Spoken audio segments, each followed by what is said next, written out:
लग्न समारंभासाठी निघालेली महिला पानगावात वाहनाच्या अपघातात ठार। प्रतिनिधी ईश्वर कांबळे।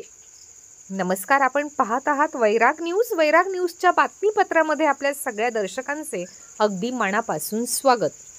पानगाव येथे आपल्या लहान मुलीला लग्न समारंभासाठी दुचाकीवरून घेऊन जात असताना एका महिलेचा अनोळखी वाहनाच्या अपघातात गंभीर जखमी होऊन मृत्यू झाला आहे, तर 12 वर्षाची मुलगी सुदैवाने वाचली आहे।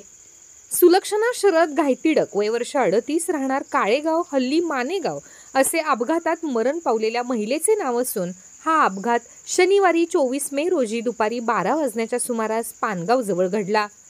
मयत सुलक्षणा या मानेगाव वैराग येथे राहत होत्या। त्यांचे पती बार्शी बस डेपोत मेकॅनिक विभागात नोकरीस आहेत। त्या एका विवाह समारंभासाठी सकाळी पानगाव येथे मुलीला घेऊन गाडे मंगल कार्यालयाकडे निघालेल्या होत्या।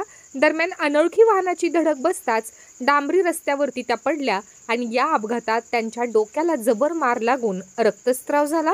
या अपघातात त्या जागीच मरण पावल्या, तर सोबत असलेली मुलगी साईश्वरी घायतिडक, वय वर्षे 12, ही सुदैवाने वाचली आहे। अशाच ताज्या घडामोडींचे अपडेट्स जाणून घेण्यासाठी आपल्या वैराग न्यूज चॅनलला नक्कीच सबस्क्राईब करा, लाईक करा, शेअर करा व कमेंट देखील करा। बेल आयकॉनवर प्रेस करा व नोटिफिकेशन्स मिळवा। पाहत राहा फक्त वैराग।